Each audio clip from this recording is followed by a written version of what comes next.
이번 주 일이 있어서 지방을 이렇게 잠깐 내려갔다 왔는데, 지방을 내려갔다 오면서 느낀 그 하나의 모습이, 사람들이 그 토요일, 금요일을 그 즐기기 위해서 참 많은 수고들을 하는구나 하는 생각을 좀 갖게 됐습니다.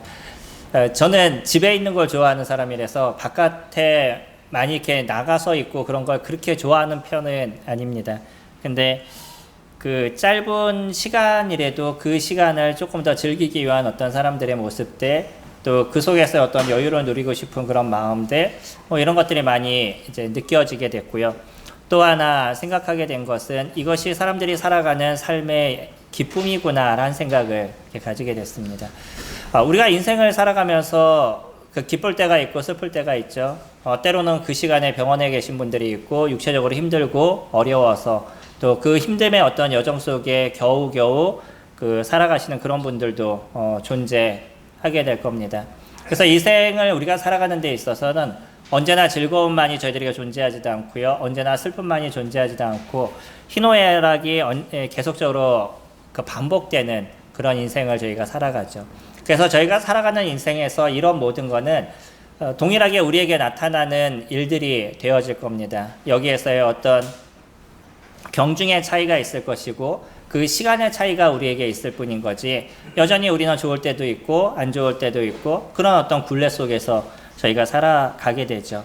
그래서 우리가 갖고 있는 이 모든 것이 저희들의 인생인 것을 생각하게 되고 그 자체를 잘 품어 안을 수 있는 그런 마음이 있다 그러면, 때로는 조금의 어려움의 문제가 우리에게 있다 할지라도 그 어려움이 되지 않는, 또한 누군가 얘기하는 것처럼 이 또한 지나가리라 라고 생각하고 넘어갈 수 있는 그런 여유가 저희들에게 있게 되지만, 그러지 않으면 조금의 어려움만 있어도 우리는 그것 때문에 힘들어하고 너무 그것 때문에 그 삶의 모든 것까지 어려워져 가게 되는 그런 모습들이 존재하게 될 겁니다. 오늘 우리가 본문을 통해서 바라볼 것은 그런 것이에요. 우리에게 있어서 가장 좋은 것, 그것이 무엇이었냐라는 거죠. 그것이 그 가장 좋았던 것, 가장 좋은 것, 이것을 우리가 놓치고 인생을 살아가게 되면 저희들도 믿지 않는 사람과의 삶과 다른 비슷한 인생을 살아가게 되는 거고, 그냥 뭔가 조금 즐거움이 있으면 좋아했다가 조금 어려움이 있으면 힘들어하는 동일한 인생의 모습이 되어져 갈 수밖에 없는 거죠. 근데 저희가 갖고 있는 가장 좋은 것이 무엇이에요? 그 가장 좋은 것이 오늘 우리가 또 함께 모여서 예배드리는 그러한 이유에 대한 부분이었던 거죠. 저희가 주의 만찬을 통해서 예수 그리스도 그분을 기념하는 이런 시간들이 나에게 있어서 가장 소중하고 중요한 것을 인지하는 분들이 이 시간을 함께 하시게 되는 거예요. 그냥 일반적으로 봤었을 때 얼마나 지루해요. 가만히 있는데 찬양 부르다가 갑자기 기도하다가 또 조용히 있다가 이것이 반복되는 것이 주의 만찬인데, 근데 이 시간이 나에게서 가장 소중하다라고 느끼시는 분들은 이 시간에 넘치는 기쁨과 또 감사들, 그분이 이루셨던 사랑의 은혜가 무엇인지를 생각하고 즐거움을 채워가는 이런 시간이 저에게 되어가는 거죠. 근데 믿지 않는 분들이 이 시간을 보낼 때는 얼마나 어렵고 힘드시겠어요. 이것이 저희들의 차이에 대한 부분인 거죠. 오늘 9절 말씀은 이렇게 시작합니다. 사랑하는 자들아, 우리가 이같이 말하나 너희에게는 이보다 더 좋은 것, 곧 구원에 속한 것이 있음을 확신한다 라고 얘기하죠. 이 얘기를 이제 하기 이전에 저희가 지난주에 같이 보았던 말씀 1절부터 8절까지의 말씀 속, 그 중에서도 4절부터 6절까지의 말씀은 엄청난 그 경고의 얘기를 던져주고 있는 거죠. 너희가 만약에 예수 그리스도를 버린다 그러면, 지금 복음까지 다 듣고 다 알매도 불구하고 너희가 예수 그리스도를 의도적으로 버린다 그러면 다시 구원 얻을 수 있는 길이 너희들에게 있지 않다라고 이야기하는 엄청난 그 경고의 메시지를 던져주고 있어요. 그 메시지를 던져주고 나서 바로 9절에 그들을 다시 한번 위로하는 부분들을 갖죠. 그러면서 뭐라고 얘기하고 있냐면, 그들은 이라고 거기서 얘기한다 그러면 이제 여기에서 9절에서는 뭐라고 얘기하냐면, 사랑하는 자들아 우리가 라고 표현하고 있어요. 구분이 되어 있습니다. 위에 있는 사람들을 얘기할 땐 그들이라는 표현들을 쓴다 그러면 밑에서 얘기할 땐 우리라는 표현을 써요. 다르다는 거죠. 그러니까 우리가 갖고 있는 가장 좋은 것, 이것이 무엇이냐? 너희가 그것을 다시 한번 생각해보고 그것에 대한 확신을 너희들이 갖고 있어라 라고 이야기를 하고 있어요. 우리가 갖고 있는 가장 좋은 것, 그것이 무엇이냐면 구원에 속한 것인 거죠. 다시 얘기하면 예수 그리스도 그분을 통해서 얻은 이 구원의 놀라움, 이것이 우리에게 있어서 가장 중요하고 가장 기쁨의 삶이 되어져 간다라고 이야기를 해주고 있습니다.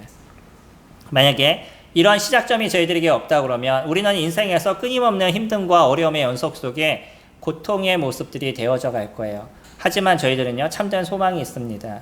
그리고 바른 구원의 은혜가 저희들에게 있어서 이 구원의 은혜 속에서 저희가 살아가기 때문에 삶의 여러 가지 여정도 그것도 그대로 품을 수 있는 그런 여유가 저희들에게 존재하고 있는 거죠. 이스라엘 사람들은요, 애굽에서부터 건짐을 받았었습니다. 그러니까 이스라엘 사람들이 애굽에서 그들이 살아가게 됐었을 때에는 애굽 사람들에게 종 노릇하는 종으로서 그들의 인생을 살아가게 되는 거죠. 아침에 일어나게 되면 나가서 벽돌을 굽게 되고 벽돌을 구워서 벽돌을 쌓고, 이것이 그들의 인생에 대한 부분이었었어요. 그 고통이 너무나 컸기 때문에 하나님께 울부짖었고요. 주님, 저희들을 여기서 구원해 주세요 라고 기도하게 되고, 하나님께서는 그런 기도를 들으시고 모세로 하여금 그들을 건져주셨습니다. 이들을 건져주실 때도 그냥 건져주신 게 아니죠. 10가지 재앙을 통해서 건져주시고, 이집트 사람들이 정확하게, 애굽 사람들이 정확하게 자신들의 문제와 잘못이 무엇인지를 인지할 수 있도록 그들에게 알려주었어요. 그들이 알고 있는 모든 우상들, 그들이 믿고 있는 그런 모든 신들이 아무것도 아니라는 것을 하나님께서 보여주시고요. 오직 전능하신 아버지 하나님만이 살아계신 신이심을 그들에게 보여줬습니다. 나중에는 별 수 없어서 애굽 사람들이 이스라엘 사람들을 보내주게 되죠. 그리고 나서 그냥 또 도망을 가도 상관없는데 다시 한번 그 이집트 사람들, 그러니까 애굽 사람들이 이스라엘 사람들을 쫓아오게 되고요. 그런데 코앞에 보이는데 이상하게 열심히 달려가도 그들에게 다가가지를 못해요. 밤새도록 달렸다고 그러죠. 그때 하나님께서 하신 역할은 뭐냐면 홍해를 가르시는 시간을 버셨습니다. 이 모든 것을 이스라엘 사람들은 앉아서 쳐다봤어요. 바로 앞에는 바람이 불고요. 그래서 바다가 갈라지는 광경을 보고, 뒤를 보면은 이집트 사람들이 계속 쫓아오고 있는데 뭔가 계속 달리고 있는데 여기까지 도달하지 못하는 이 불가사의한 어떤 역사들, 모습들, 그것을 직접 바라봤어요. 이게 당시에 이스라엘 사람들의 모습이었습니다. 그리고 나서 그 바닷길이 다 열리고 났었을 때 이스라엘 사람들이 거기를 건너가게 되고요. 건너가서 뒤를 돌아보니까 바다가 다시 합쳐짐으로 인해서 그 달려왔던 애굽 사람들이 물에 완전히 다 수장되는 것을 살펴봤어요. 그리고 나서 미디암은 너무나 이게 감사가 돼가지고 주님 앞에 아주 장문의 감사를 올리잖아요. 근데 놀라운 게 무엇이에요?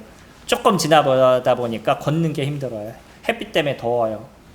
그리고 먹는 것이 또 어려워. 마시는 것도 힘들어. 그러니까 바로 그들이 했던 게 뭐냐면, 왜 우리를 애굽에서부터 건져서 이곳에서 파, 마늘, 부추를 못 먹게 하냐. 맨날 그 만나를 먹는 게 너무 힘들다라고 고통을 토로한 것이 이스라엘 사람들의 모습인 거죠. 그들은요, 애굽에서부터 건짐을 받은 그 놀라운 구원에 대해서 생각하지 않고요, 삶의 역사에서 일어나고 있는 조금의 힘듦들, 어려움들, 그것만 갖고 하나님께 불평하고 불만을 쏟아내는 것이 이스라엘 사람들의 모습이었던 거죠. 주님은 저희들에게 그와 같은 것을 다시 한번 기억할 것을 이야기하고 있습니다. 너희가 받은 구원이 얼마나 놀라운 것인지, 과연 너희가 이집트에서 그 종으로서 살아가는 것이, 그것이 너희가 더 옳았는지, 아니면 지금 너희가 갖고 있는 은혜의 삶을 살아가는 것이 더 옳았는지 한번 생각해 보라고 얘기하면서 더 큰 것, 이 구원의 예표가 되는 그 일을 통해서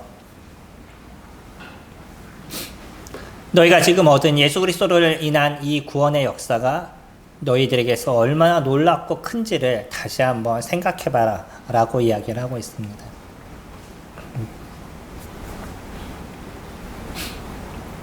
13절부터 보시면요.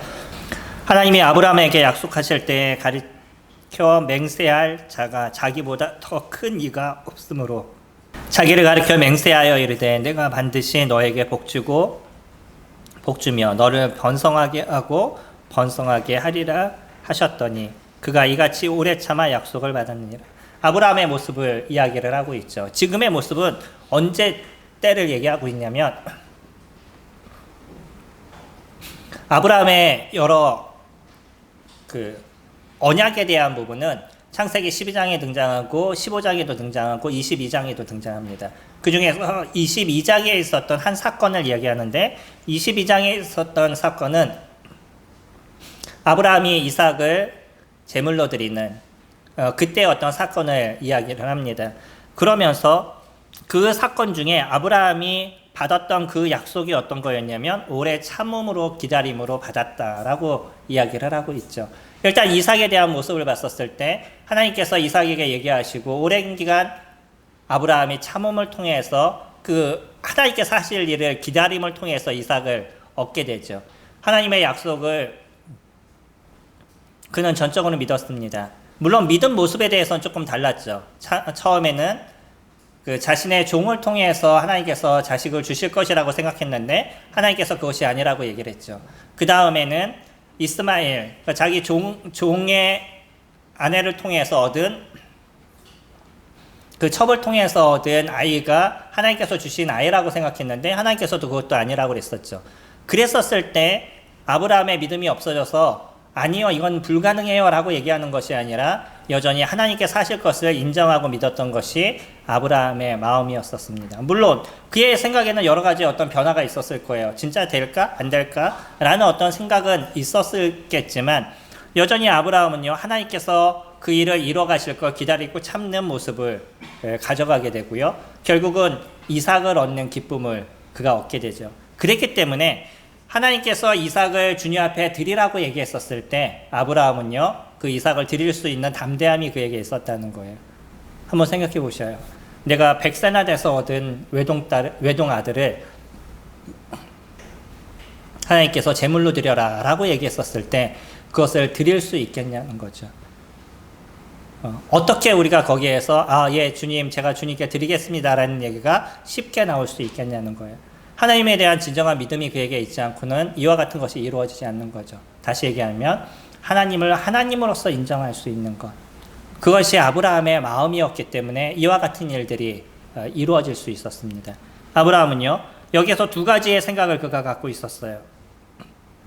하나의 문제는 뭐였냐면 분명히 하나님의 하신 얘기에 대해서 하나님 스스로가 지킬 거다라는 생각을 가졌다는 거예요. 다시 얘기하면 하나님은요, 사람을 제물로 받지 않는 분이십니다.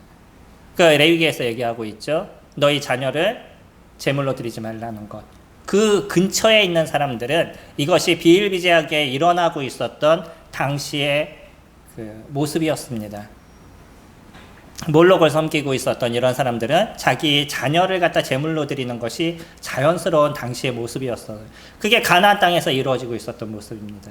그러니까 하나님께서 그것을 얘기하셨을 때 일반적으로 보면 그냥 아무런 문제가 없는 거예요. 그러나 하나님은요, 사람을 제물로 받으시는 그런 분이 아니시죠. 나중에 이것은 하나님의 율법 속에서 완전하게 이루어져서 레위기에서 그것에 대한 부분들을 이야기를 해주고 있습니다. 두 번째는 뭐냐면 히브리서에서 얘기하고 있는 것처럼 아브라함은요, 만약에 하나님께서 이 아이를 데려가셨다라고 얘기하셔도 다시 살리실 분이라는 확신을 그가 갖고 있었다는 거예요. 우리는 물론 창세기에서 그것을 볼 수는 없지만 히브리서에서 봤었을 때 아브라함의 마음이 무엇이었는지에 대해서 정확하게 표현을 하죠. 우리 조금 앞으로 넘기셔서 히브리서 11장 말씀 보실까요?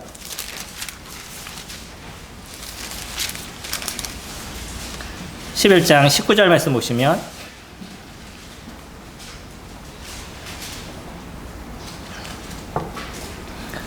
그가 하나님이 능히 이삭을 죽은 자 가운데서 다시 살리실 줄로 생각한지라 비유컨대 그를 죽은 자 가운데서 도로 받을 것이니라.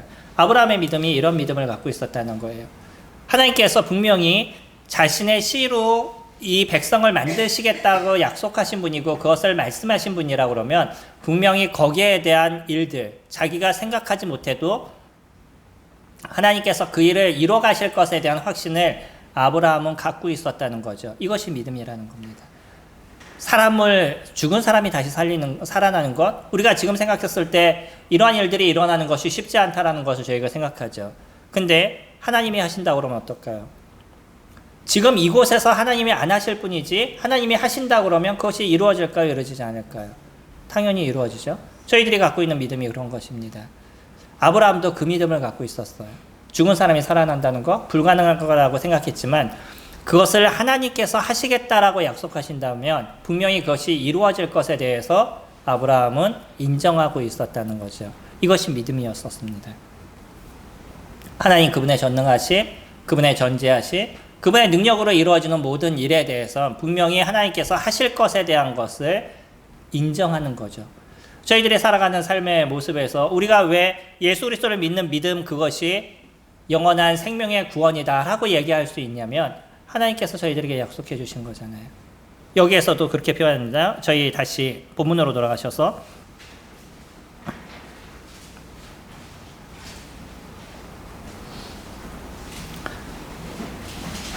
16절에 사람들은 자기보다 더 큰 자를 가르쳐 맹세하나니 맹세는 그들이 다투는 모든 일의 최후 확정이라. 하나님은 약속을 기업으로 받은 자들에게 그 뜻이 변하지 아니함을 충분히 나타내시려고 그 일을 맹세로 보증하셨으니. 하나님께서 그것을 맹세로 얘기하셨대요. 그러니까 아브라함에게 하나님께서 하셨던 약속이 있었었죠.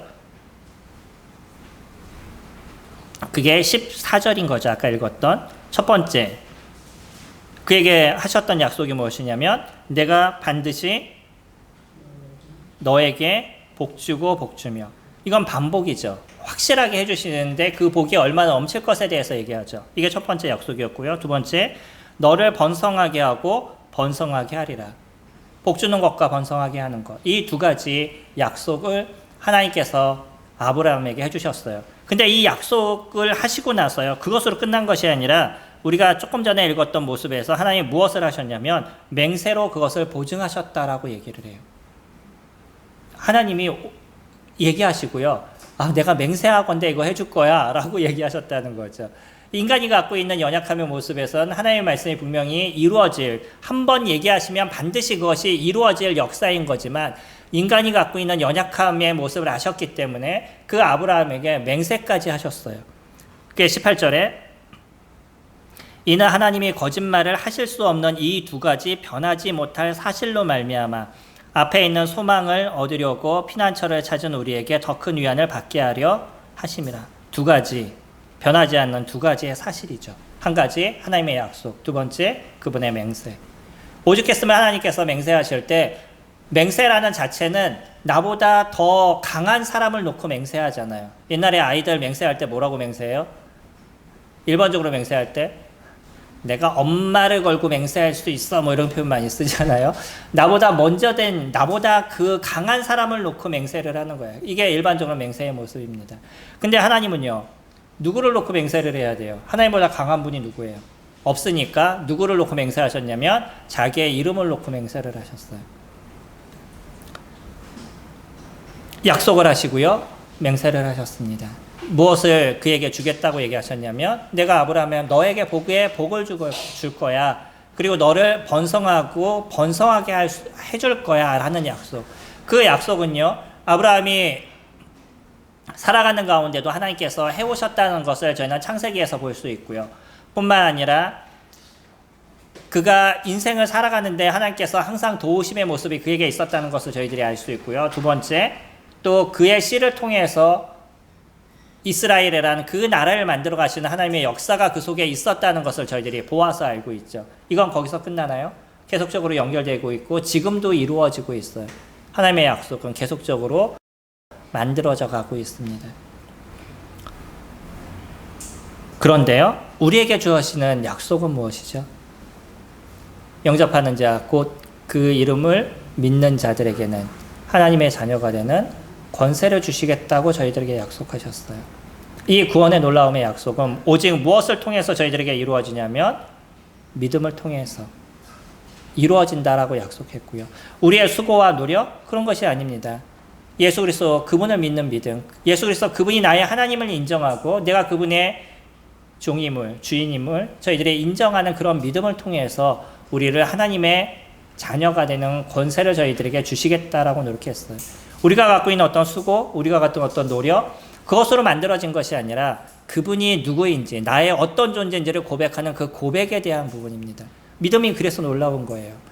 그 예수 그리스도가 나의 하나님임을 내가 인정하게 됐었을 때 나의 삶을 예수 그리스도 그분 앞에 맡기는 게 당연한 우리들의 모습이 되어져 가는 거죠. 많은 기독교인들이 있음에도 불구하고 그 많은 기독교인들이 참된 구원의 역사를 누리지 못하는 이유는 뭐냐면 그분은 나를 돕는 자에 불과하기 때문인 거예요. 하나님은 나에게 나의 필요를 돕는 자. 그게 이스라엘 백성들의 모습이 아니었나요? 그에게 그 놀라움에 애굽에서부터 건져내는 그런 구원을 이루어 주셨음에도 불구하고 그들이 먹는 게 부족해가지고서는 우리가 다시 옛날 같은 경우에 거기에서 충분히 먹고 충분히 잘 수 있는 것이 있었는데 여기까지 우리를 불러내서 이런 고통과 어려움의 문제를 겪게 했다라고 얘기한 게 이스라엘 백성인 거죠. 그 먹는 것도 무엇이었다고요? 파마늘 부추예요. 뭐 그렇게 대단한 거예요.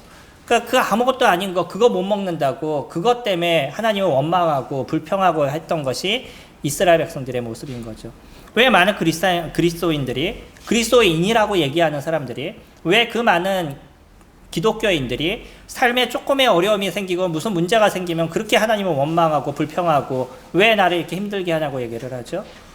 그에게 있어서 하나님이 어떤 존재이기 때문에 그에게 있어서 하나님은 하나님이 되지 않기 때문인 거예요. 그러니까 이스라엘 백성처럼 파마늘 부추를 갖고 하나님께 원망하고 힘들어하고 어려워하는 거죠. 그분이 나의 하나님이실 때 어떻게 하시겠어요? 당연히 이미 거기서부터 건짐을 받은 것, 애굽에서부터 내가 건짐을 받아서 애굽 사람들에게 종노릇하는 인생을 살아가지 않고 그들에게 모욕을 당하고 핍박을 당하고 때로는 채찍질에 맞는 그런 것만 나에게 없어졌어도 충분히 감사할 수 있는 그런 이스라엘 사람들의 어떤 부류처럼 우리를 지옥에서 건지는 이 놀라움의 은혜를 저희들에게 베풀어 주신 그 하나만 갖고 우리는 얼마든지 매일의 삶에 주님 앞에 감사할 수 있고 주님을 높일 수 있는 그런 삶이 저희들에게서 이루어지게 된 거죠. 우리들의 인생 속에 하나님께서 하신 이 놀라움의 역사가 얼마나 크셔요. 내가 지옥의 형벌을 받는다고 생각해 보셔요. 그 어떤 것이 우리에게 주어지지 않아도 이 하나만 갖고도 우리는 충분히 하나님께 감사하고 하나님께 우리들의 모든 삶을 드리기에 부족하지 않는 모습이 저희들에게서 이루어져 가고 있는 거죠. 이게 저희들이 얻은 놀라운 구원에 대한 부분입니다. 그래서 이 지금 히브리서 기자가 얘기하고 있는 것처럼 9절에서 얘기하고 있는 이보다 더 좋은 것, 곧 구원에 속한 것, 그것이 우리에게 있다라고 지금 이야기를 해주고 있는 거죠. 그리고 이것이 얼마나 확실하냐면 하나님께서 약속하셨을 뿐만 아니라 함께 맹세하셨다는 거예요. 예수 그리스도 그분이 이 믿음을 통해서 우리가 구원을 받는다라고 얘기하셨죠. 그것뿐만 아니라 요한복음 10장에서 보면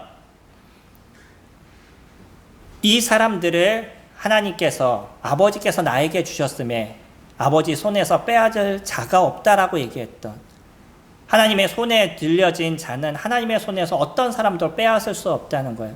그러니까 이 구원이 얼마나 안전하고 평화로운 것인지 우리에게 확증을 해주고 계시는 거죠.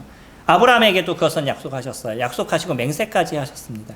동일하게 하나님은 우리에게 그것을 같이 얘기하고 주고 계시죠. 이 구원의 모습들, 이것이 얼마나 놀라운 약속인지, 이것이 얼마나 큰 하나님의 맹세에 대한 부분인지를 저희들에게 얘기하고 있어서 19절에 보시면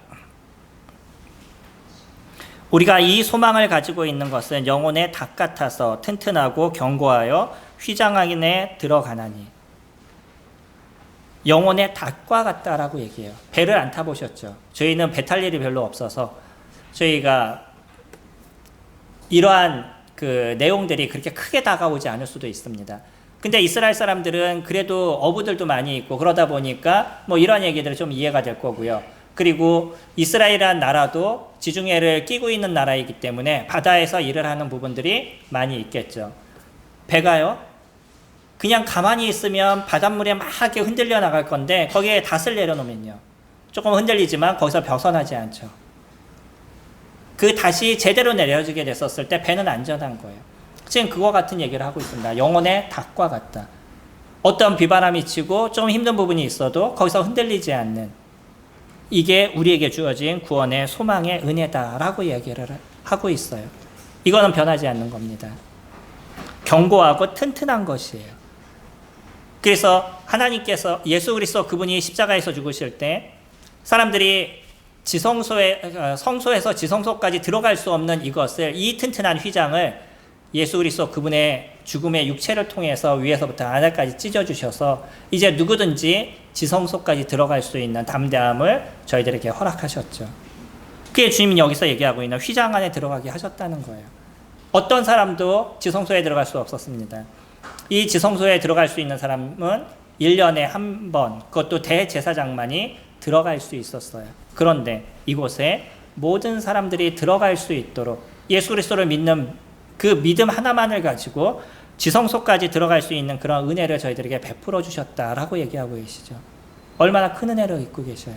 하다못해 대제사장도요, 지성소를 들어가다가 죽는 경우가 많아서 그냥 들어갈 수 없어서 들어갈 때 끈을 묶어서 들어갔다 그래요. 혹시 거기서 죽으면 밖에서 끈으로 이렇게 데리고 나오는, 하나님의 임재 안에 들어가는 것이 그렇게 어려운 겁니다. 그런데 우리에게 오직 믿음을 통해서 이것을 이루어 주신 거예요. 얼마나 놀라우시고 크신 거죠. 거기다 하나님께서 약속하시고 맹세까지 하셨어요. 내가 분명히 너에게 주시겠다라고. 20절에 그리로 앞서 가신 예수께서 멜기세덱의 반차를 따라 영원히 대제사장이 되어 우리를 위하여 들어가셨다라고 얘기하시죠. 멜기세덱에 대해서는 다음 주에 조금 더 살펴보게 될 겁니다. 예수 그리스도 그분이 대제사장으로서 얼마나 완전하신 분인지에 대해서 얘기하기 위해서 멜기세덱이라는 사람을, 멜기세덱이라는 존재를 지금 언급해주고 있는 거예요. 그래서 예수 그리스도 그분께서 이 휘장을 찢으시고 우리를 지성소까지 들어갈 수 있는 은혜를 베풀어 주신 것, 이것이 구원의 소중함이고 구원의 은혜다라고 얘기하고 계세요. 그리고 나서요, 우리가 그 은혜를 갖고 살아가는 데 있어서 10절에 보시면 하나님은 불의하지 아니하사 너희 행위와 그의 이름을 위하여 나타낸 사랑으로 이미 성도를 섬긴 것과 이제도 섬기고 있는 것을 잊어버리지 아니하시니라. 우리에게 이 놀라움의 구원을 주셨을 뿐만 아니라 여기서 끝나는 것이 아니고요. 우리에게 또 어떤 일을 주님께서 이루어 주시게 되냐면, 우리가 주님을 위해서 수고한 그 행위, 그것을 기억하시겠다라고 얘기하신다는 거예요.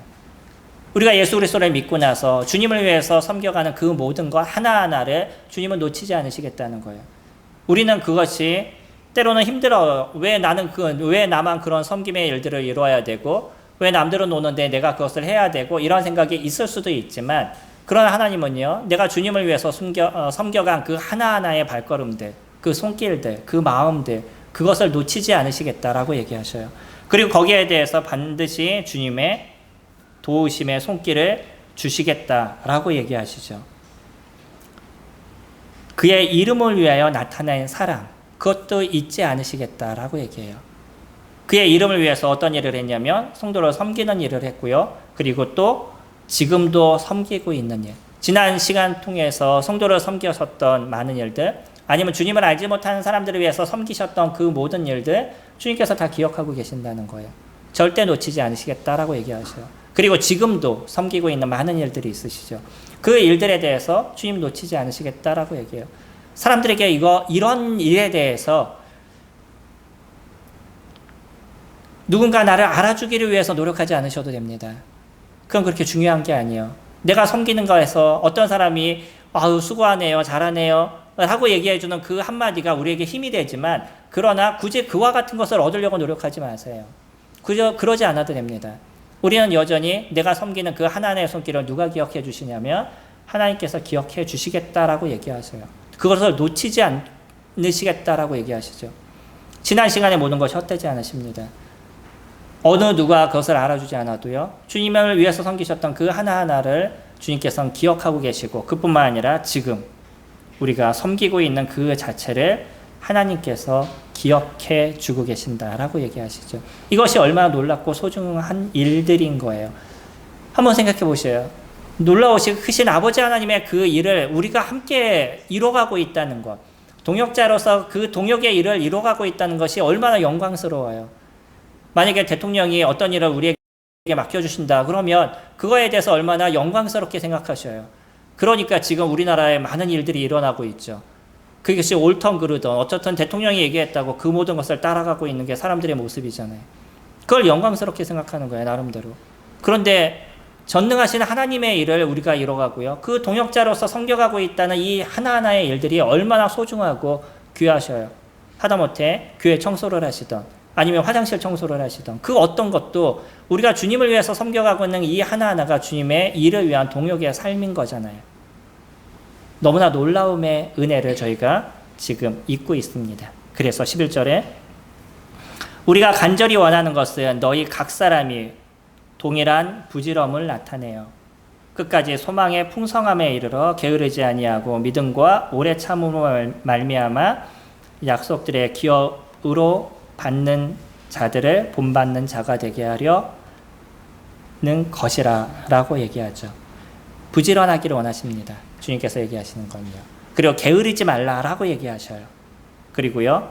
소망의 풍성함에 이르기를 원한다라고 얘기하고요. 믿음과 오래 참음으로 인해서 이미 많은 우리의 선진들이 이 기업을 위해서 이 약속의 기업을 위해서 그들의 인생을 투자했었어요. 우리는 신약성경에서 사도행전부터 시작해서 우리의 많은 선진들이 어떻게 예수 그리스도를 위해서 살아갔는지를 저희가 보게 되고요. 그것뿐만 아니라 창세기부터 드러나고 있는 그 많은 인물들을 통해서 그들이 어떠한 삶을 살았는지를 저희들에게 교훈으로 보여주고 있죠. 그리고요. 기독교 역사를 통해서 많은 사람들이 그런 주님을 살아갔던, 섬겨갔던 많은 일들을 저희들에게 보여주고 있어요. 이거에 대한 예를 히브리서 11장은 저희들에게 얘기해주고 있죠. 히브리서 11장을 보통 믿음의 장이다 라고 얘기합니다. 그 믿음의 장 안에서 얼마나 많은 사람들이 예수 그리스도를 위해서 살아갔는지, 아버지 하나님을 위해서 살아갔는지를 저희들에게 보여주고 있고요. 이것이 얼마나 놀랍고 큰 은혜인지를 이야기하면서 우리에게 마지막 던져주는 것. 이런 사람들을 본받는 자가 되어라 라고 저희들에게 얘기합니다. 우리는 그것을 보는 인생인 거예요. 안 하는 사람들, 쉬는 사람들을 보는 것이 아니라 주님을 위해서 열심히 살아왔던 사람들, 지금도 살아가고 있는 사람들, 그런 사람들을 바라보시는 거예요. 그리고 그것을 본받는 자 되기를 원하는데 그러기 위해서 필요한 것, 부지런해야 될 것, 소망의 풍성함을 저희들이 가져야 되는 것, 믿음과 오래 참음을 가져야 되는 것들, 이것을 통해서 그 일을 이뤄갈 것에 대해서 얘기하고 계시죠. 히브리 기자는요, 이 구원이 우리에게 어떠한 일들을 만들어가는지를 설명하고 있습니다. 구원이란 이 놀라움의 은혜를 우리가 입었고 어떤 수고와 노력을 통해서도 노력과 수고를 통해서 얻어진 것이 아니라 오직 하나님의 은혜를 통해서 얻어진 이 구원의 은혜는 이제 그리스도 그분을 위한 삶으로 우리가 이루어져 나가고 성도를 섬기는 일들, 그들을 위해서 수고하는 일들, 이런 것으로 만들어져 나간다라고 얘기합니다. 그래서 많은 사람들이 하나님을 높이고 하나님의 크심을 알고 경배하는 일들이 이루어져 나가게 되는 거죠. 이게 우리의 소망이고 이것이 우리의 기쁨입니다. 이것을 누리는 인생을 살게 됐었을 때 삶의 의미가 있으신 거고요. 삶의 기쁨을 저희들이 가져가게 되는 거죠. 우리들의 삶에 조금의 어려움의 문제가 있다 할지라도 그것과 상관없이 우리는 우리가 가야 될 길을 여전히 갈 수 있는 담대함들, 그런 것들을 갖게 됐었을 때 하나님의 손길이 우리 속에서 어떻게 이루어지시고 하나님의 능력이 우리 안에서 어떻게 만들어지는지 저희들이 그것을 경험하게 될 겁니다. 너무나 놀랍지 않으시나요? 하나님께서 이것을 위해서 우리에게 약속하시고요. 약속으로 끝나는 게 아니라 무엇을 하셨다고요? 맹세를 해주셨다 그래요. 오죽 우리가 못 믿으면 맹세까지 하셨겠어요. 이것이 하나님께서 저희들에게 베풀어 주신 은혜입니다. 주님께서 저희에게 주신 이 더 좋은 구원, 그 구원을 매일마다 기억하시고요. 그 구원을 통해서 오늘 삶에 이루어지는 하나님의 은혜를 이뤄가는 하나님의 그 사역을 이뤄가는 저와 성도님들이 되기를 소망합니다. 기도하겠습니다.